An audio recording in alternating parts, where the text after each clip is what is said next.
Hey everyone, this is Russ from Retro Gamecore. So today we're going to show off gameplay for the Dreamcast on the Retroid Pocket 2. Now yesterday I posted a guide about how to set your settings and configure everything to make it work right. So today I just want to show off some games and show you how they play. So we'll spend the first half of the video talking about specific games and how they actually play, and then we'll spend the other half just letting you kind of watch the games as they play out.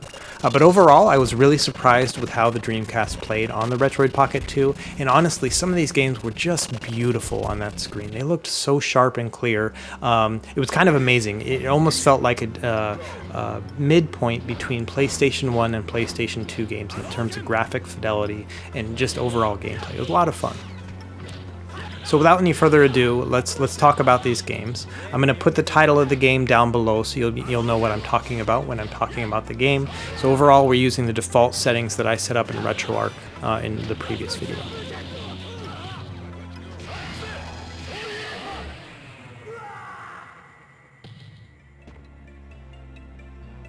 So here we have a game called Bangai-O, and it freezes up a bunch when you're playing it, and it's every time you have a lot of things happening at once, it just kind of freezes up, so it's not very fun to play. That one had some issues. So this game here has a weird thing where if you hit right on the D-pad or the analog stick, it changes the camera so you're seeing yourself. And so it's really hard to make a right turn, like as you can see here, because I keep seeing myself instead of actually being able to turn. So this one, to me, was kind of unplayable. You could probably go into settings and change it. So this one, Legacy of Kain, had issues too. Every time you pushed forward or up on the analog stick, it would show this map or options instead. And so the only way to move forward and to actually move your character was to hit left or right instead. So you're running sideways and the camera follows it. It's just kind of a nightmare to play with. Again, you can probably mess with the RetroArch settings to fix that. And then this one is Unreal Tournament, and you can see it's just not playable. It's just so jaggedy and weird. Maybe there's a fix for it somewhere in the settings, but unfortunately I couldn't get that one to work.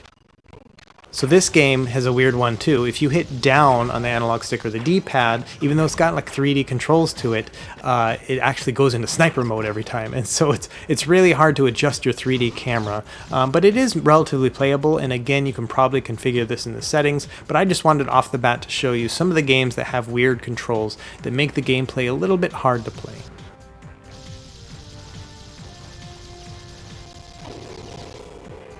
So here's Shenmue 1, and this one looks really good on the RetroArch version of Dreamcast. You can see none of those weird artifacts that were in my previous video are showing up on the character's face.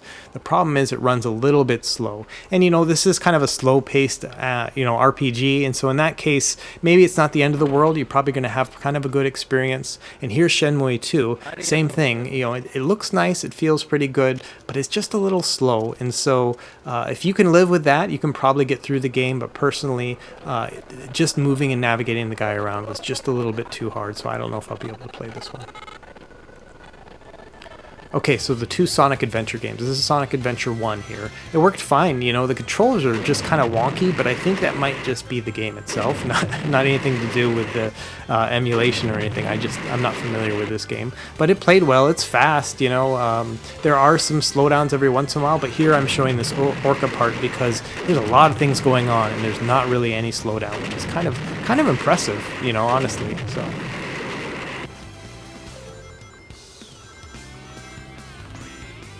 So here's Sonic Adventure 2. Now in this beginning part when I'm kind of snowboarding down this hill here in San Francisco, I definitely felt some slowdown, but when you get into the actual running parts, I didn't see it as much. Every once in a while there was some slowdown, but there's a lot going on in this game. But overall it felt pretty good. Not perfect, but I think if you really enjoyed this game from back in the day, you'll probably have fun with it. So here's the first Crazy Taxi game, another game I was not familiar with, and it's kind of frantic and hectic, you know, and I was figuring out the controls as I went, but overall it ran really smooth. You can see it's just a very stable frame rate here.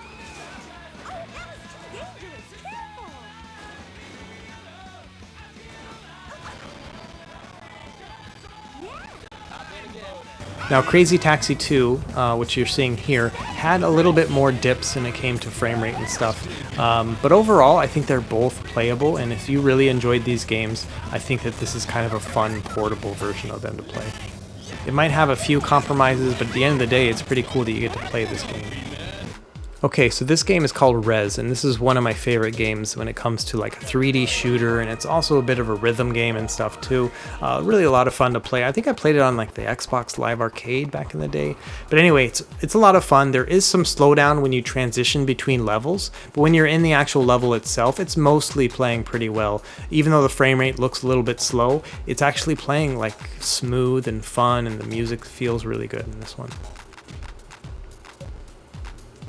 So this is Dead or Alive 2, and this one to me looked amazing. Like in terms of just the graphics were really good. There was no weird like popping in and out of a lot of the sprites or polygons and stuff, but it is a little bit slow. And I tried putting on frame skip, and it just made it a little bit worse. You know, it's smooth but slow, and I think this is a kind of a fun game to play in terms of 3D fighters. It was really impressive in terms of the graphics.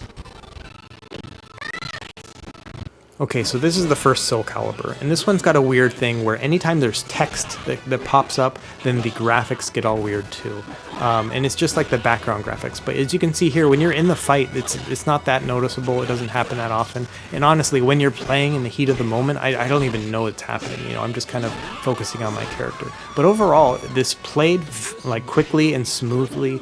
I really enjoyed this. This is one of my favorite 3D arcade fighters, so a lot of fun to play this one. Okay, so this is Grandia II, which is a role-playing game, and I just played this a little bit, but it's kind of a mix of an action RPG and a turn-based RPG. This one played really fast and smooth. The only issue with it that I found was the audio was a little weird. Some of the background effects are like much louder than they should be, like the river behind you when you're walking through the overworld and stuff like that. It was just kind of a little bit weird, unfortunately. But overall, the gameplay was great, and I think that this might be a little bit fun to play, you know, in terms of just a large-scale RPG. So here's Ikaruga, and this is a game that I used to play on the GameCube. And this one plays relatively smooth. I would say it's about 90% when it comes to how quickly it plays. And there are other shooters I'll show you later on in this video that run much more quickly, but you know, this one's just kind of a classic. It has that dual like white and black gameplay mechanic, which I've never been able to get my brain wrapped around. But overall, it does look good, and it feels much better than it does in the default settings in the Retroid Pocket operating system or in the Flycast emulator. This runs really well in RetroArch.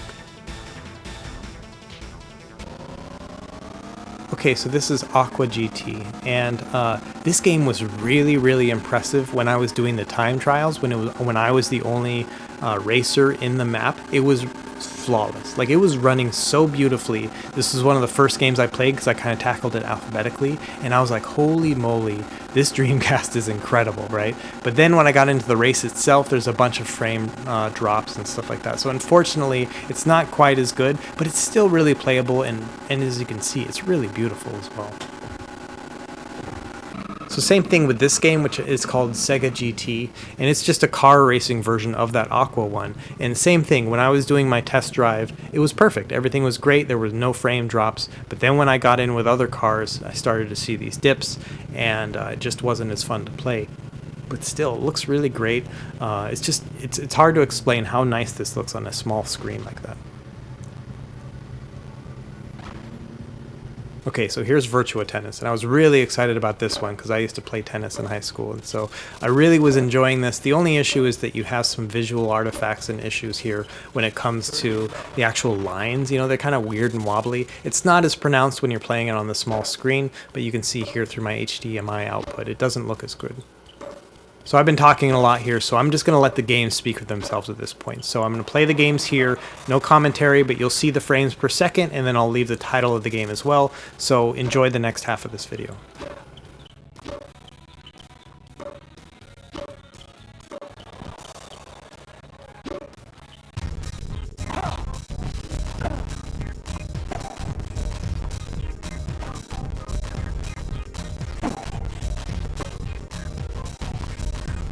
Love 15.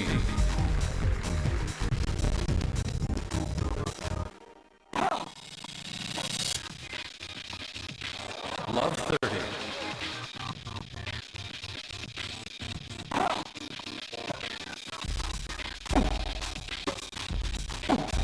Let's begin.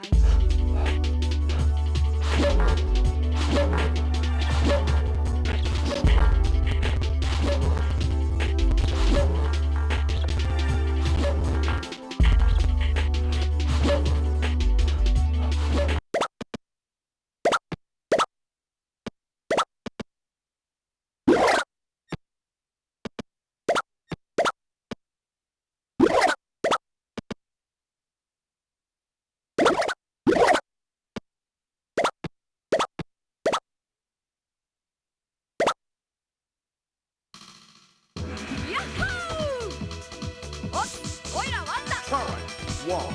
Are you ready?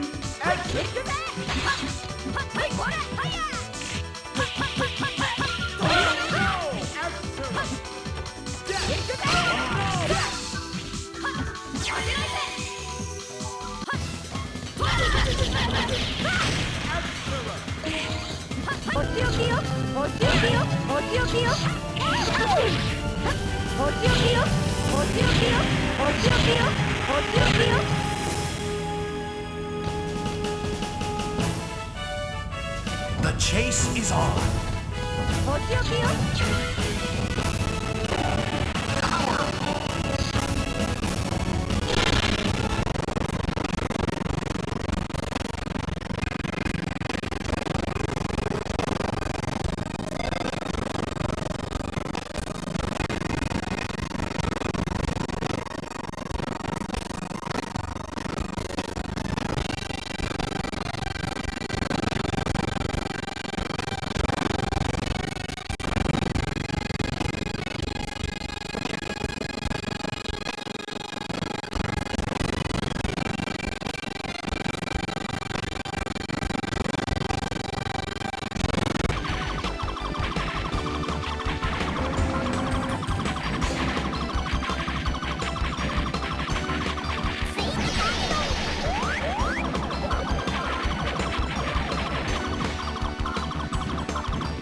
Please be safe, G.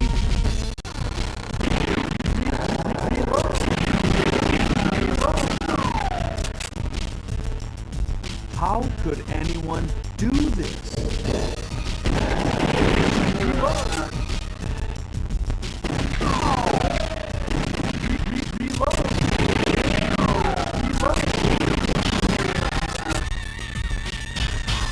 G!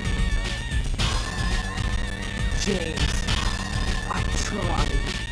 Still under.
Make up wine.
Destroy generators to stop enemies.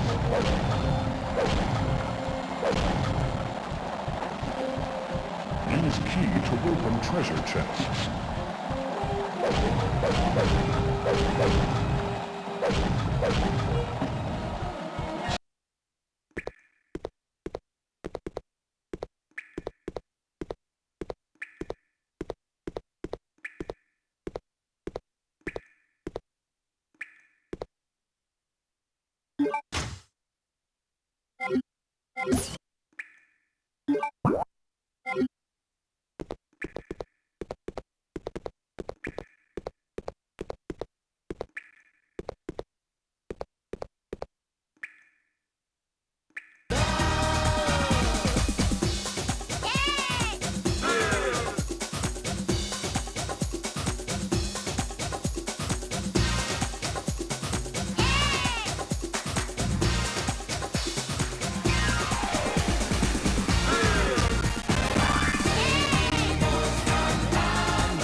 Okay, we're going to close out with a few more videos here. You can see here's Virtua Fighter 3 and a couple more after this.